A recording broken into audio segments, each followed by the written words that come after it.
Judith Piombo est déjà avec nous, bienvenue. Merci Guy. Alors, aujourd'hui, vous nous ramenez un dossier qui nous parlera d'un mot qui est revenu presque sur les lèvres de plus d'un Congolais toute la semaine, je me permets de le dire, l'extradition. Bien évidemment, à ce sujet, nous ramenons des réponses aux questionnements de la population au sujet de ce terme. Et donc, à la base, c'est une procédure juridique où le fait de livrer un condamné ou une personne poursuivie à un gouvernement étranger qui le réclame. Et parmi ces questions, il y en a tant, nous en avons pris quelques-unes. Premièrement, comment expliquer la procédure d'extradition selon la loi? En deuxième lieu, est-ce une démarche facile? Est-ce qu'elle peut être rejetée ou pas? Et pour finir, en cas de plusieurs nationalités, qu'est-ce qui se passe? Comment est-ce que le gouvernement gère ça? Nous serons donc éclairés dans cet élément que nous vous avons ramené. Alors, on va parler de cette extradition et connaître, comprendre le terme avec ces reportages qu'elle nous ramène. C'est donc un juriste à qui nous avons posé la question qui nous donne plus d'éclairage. On le suit.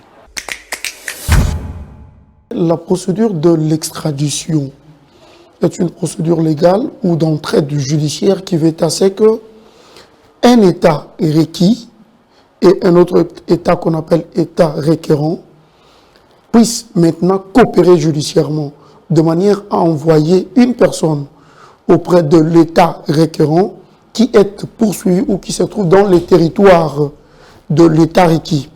Donc en fait, il s'agit d'une coopération entre États.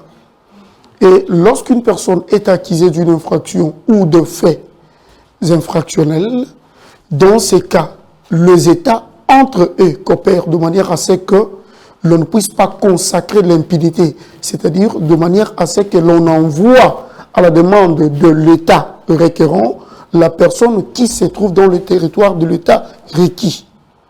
Donc, il peut s'agir par exemple le cas de la République démocratique du Congo avec le Congo d'en face. Alors, la République démocratique du Congo étant un État requérant, sollicite de la République d'en face, qui est l'État requis, de lui envoyer une personne qui est soupçonnée d'avoir commis des faits infractionnels ou qui est poursuivie par la justice. Il peut aussi s'agir d'une personne qui doit purger une peine ou d'un fugitif.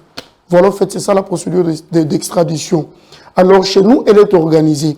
Il y a le décret du 12 avril 1886, qui date de l'époque coloniale, qui prévoit cette procédure d'extradition.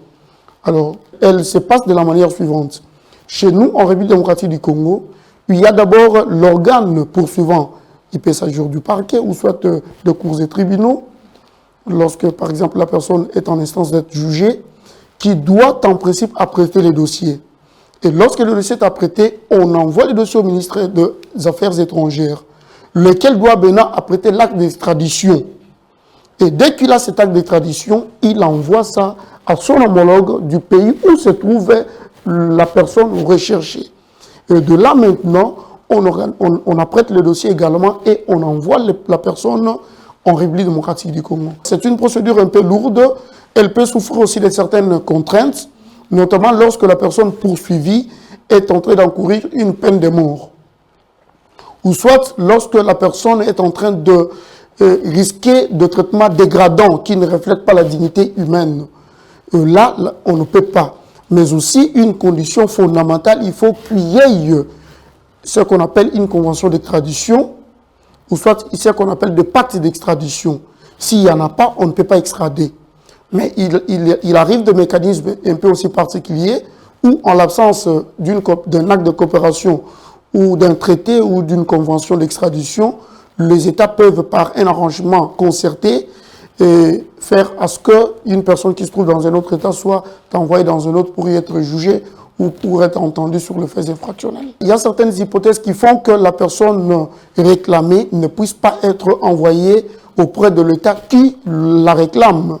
Simplement lorsque l'on est en face d'une personne qui est en train, par exemple, de risquer la torture. Mais moi, je pense qu'il faut d'abord avoir à l'esprit l'idée telle que les États coopèrent pour ne pas sauvegarder l'impunité. Donc, les États combattent l'impunité. Et à ce titre, je ne vois pas un État qui puisse cautionner ou soit garder un criminel qui doit en principe répondre de ses faits. Il y a une notion très vaste du droit qui entre parce que c'est la notion de cristallisation de faits. Et vous êtes en train d'évoquer le fait d'avoir plusieurs nationalités, oui. Mais est-ce que là où vous avez commis le fait, vous portiez quelle nationalité? Parce que l'élément déterminant, ce sont les actes posés. Et il faut aussi préciser une chose. Lorsque vous êtes par exemple Congolais de la République démocratique du Congo et que vous commettez le fait, vous vous retrouvez par exemple à Brazzaville, on devrait en principe parler de la procédure de remise et non d'extradition. Parce que là, on vous remet auprès de l'État dont vous êtes originaire pour être jugé. Bon, ça c'est le purisme linguistique, mais dans le langage usuel, on parle d'extradition.